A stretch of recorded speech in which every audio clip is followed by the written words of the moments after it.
नाज़रीन 5 फरवरी असी कश्मीर का योम कश्मीर असी मनाने और अच्छी गल है जड़ा ना जी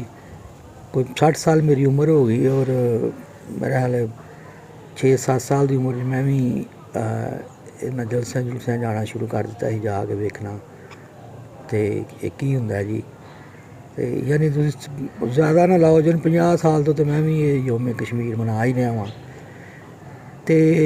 नतीजा जो कुछ है तुहाडे सामने ही है। लेकिन एक चीज़ हुण मैनूं थोड़ा जिहा पिंच करदी है कि मसलन एक 2 जगह ते अग लगी है। एक मेरे घर च अग लगी है तो एक किते 200 किलोमीटर दूर या 1000 किलोमीटर दूर अग लगी है। तो मैं अपने घर की अग नूं ते बाहर खलो के जड़ा ना वेखी जाना वा कि लगी जाए तो 2000 किलोमीटर दूर जी अग लगी है मैं रौला पाना वा कि जी अग बुझाओ जी तो same is the case with Pakistanis now कि असी कश्मीर दे विच जिहड़ा ना जी मकबूजा कश्मीर ला लो जी आज़ाद कश्मीर छड्डो हाँ तुसीं मकबूजा कश्मीर विच जिहड़ा ना जो कुछ हो रहा है वो मसले ये है ना इंसानी हकूक की वायलेशन हो रही है या उत्थे बयान ला जाके जड़े ने वो मैयत ले जाते हैं और इत्थे लोगों को गायब कर दिता जाता है। औरतों की इज्जत महफूज नहीं, शहरियों के बुनियादी हकूक मुअत्तल ने तो उन्होंने इंसाफ मुयसर नहीं है। अगर असी सारे मिल के असी अगर थोड़ा जिहा इनू सोचिए तो क्या पाकिस्तान सूरत हाल जी ना बहुत आइडियल है। लेकिन असी इत्थे कोई मामला होंदा है तो असी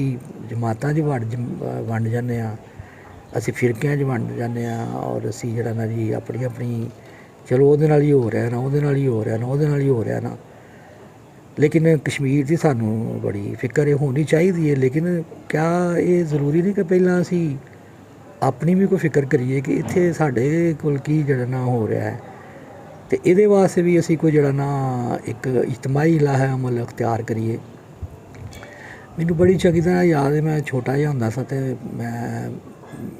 शुरू तो ही इन्हां चीज़ां च इनवाल्व होंदा सा। मेरा 4वीं-5वीं क्लास में पढ़दा होना तो मैं GT रोड ते घर दे कोल ही सी GT रोड उत्थे आया जी जलूस निकले ने जी जलसे हो रहे ने जी।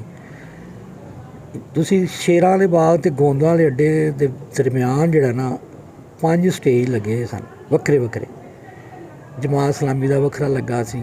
जमीयत उलमाए पाकिस्तान का वक्खरा लगा सी, जमीयत उलमाए इस्लाम का वक्खरा लगा सी, जनाब मुस्लिम लीग तो नहीं मैं होर की कहांगा दसीर खान साहब का वक्खरा लगा सी ते और बारी 5 स्टेज मैं गिने सन कि 5 स्टेज लगे ने। तो मैं भी वो K2 की डब्बी फड़ी तो एक पेंसिल ते लिख के मैं घल्लिया मैं क्या जी एक स्टेज तो मैं घल्लिया मैं उसका नाम नहीं लेना चाहता। मैं उन्होंने कहा मैं कि तुसी कश्मीर को आज़ाद कराने वास्ते कास्ट तुहाडा सारिਆਂ ਦਾ एक ही है तो क्या तुसी एक जलसा इकट्ठा नहीं सो कर सकते कि सारे असी पार्टियां सारे फिरके रल के करते थे एक मैसेज जड़ा ज़्यादा बेहतर जाता। वो मेरा कागज़ वो बहरहाल उत्ते पहुँचा मैं पिछा ही सा मैं फड़ा फड़ू के अगर पहुँचा दिता स्टेज पर।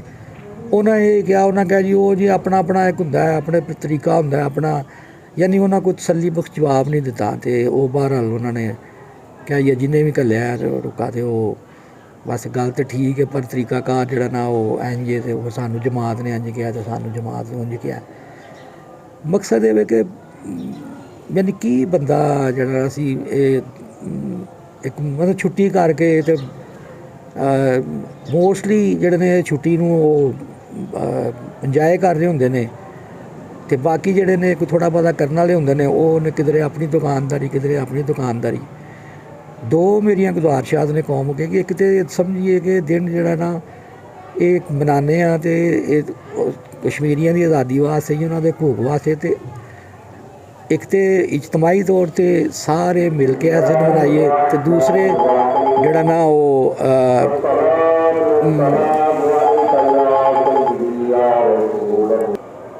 ਹਾਂਜੀ ਅਜ਼ਾਨ ਹੋਣ ਲੱਗ ਪਈ ਸੀ ਅਤੇ ਗੁਜ਼ਾਰਿਸ਼ ਇਹ ਵੇ ਕਿ ਦੋ ਗੱਲਾਂ ਨੇ ਕਿ ਇੱਕ ਤਾਂ ਗੱਲ ਇਹ ਵੇ ਕਿ ਅਗਰ ਜਿਹੜਾ ਨਾ ਕੋਈ ਕਸ਼ਮੀਰ ਵਾਸਤੇ ਸਾਨੂੰ ਆਵਾਜ਼ ਉਠਾਉਣੀ ਚਾਹੀਦੀ, ਲੇਕਿਨ ਸਾਨੂੰ ਆਪਣੇ ਮੁਲਕ ਦੇ ਵਿੱਚ ਵੀ ਵੇਖਣਾ ਚਾਹੀਦਾ ਕਿ ਪਹਿਲਾਂ ਤਾਂ ਆਪਣਾ ਘਰ ਹੁੰਦਾ ਨਾ ਕਿ ਇੱਥੇ ਸਾਡੇ ਕੀ ਇੱਥੇ ਤਾਂ ਨਹੀਂ ਕੋਈ ਐਸੀ ਐਕਸਰਸਾਈਜ਼ ਚੱਲ ਰਹੀ ਹੈ, ਐਸਾ ਕੋਈ ਮਾਮਲਾ ਹੋ ਰਿਹਾ ਜਿਹੜਾ ਇਨਸਾਨੀ ਹਕੂਕ ਦੀ ਖਿਲਾਫ ਵਰਜ਼ੀ ਹੈ ਜਾਂ ਜਿਹਦੇ 'ਚ ਕੋਈ ਜ਼ੁਲਮ ਸਿਤਮ ਹੈ ਜਾਂ ਬਿਆਨ ਲਾਜ਼ ਜਾ ਕੇ ਕੋਈ ਚੀਜ਼ਾਂ ਹੋ ਰਹੀਆਂ ਨੇ, ਉਹਨਾਂ ਵਾਸਤੇ ਸਾਨੂੰ ਪਾਰਟੀ ਮਸਲਕ ਔਰ ਜਿਹੜਾ ਨਾ ਤਬਕਾਤ ਦੇ ਵਿੱਚੋਂ ਨਿਕਲ ਕੇ ਉਹਦੇ ਖਿਲਾਫ ਇਕੱਠੇ ਆਵਾਜ਼ ਜਿਹੜੇ ਨਾ ਉਠਾਉਣੀ ਚਾਹੀਦੀ ਹੈ। ਅਤੇ ਦੂਸਰੇ ਕਸ਼ਮੀਰ ਵਾਸਤੇ ਵੀ ਅਗਰ ਅਸੀਂ ਜਗ੍ਹਾ ਜਗ੍ਹਾ ਆਪਣੀਆਂ ਆਪਣੀਆਂ ਮੰਡਲੀਆਂ ਲਾਉਣ ਦੀ ਬਜਾਏ ਅਸੀਂ ਉਸ ਦਿਨ ਨੂੰ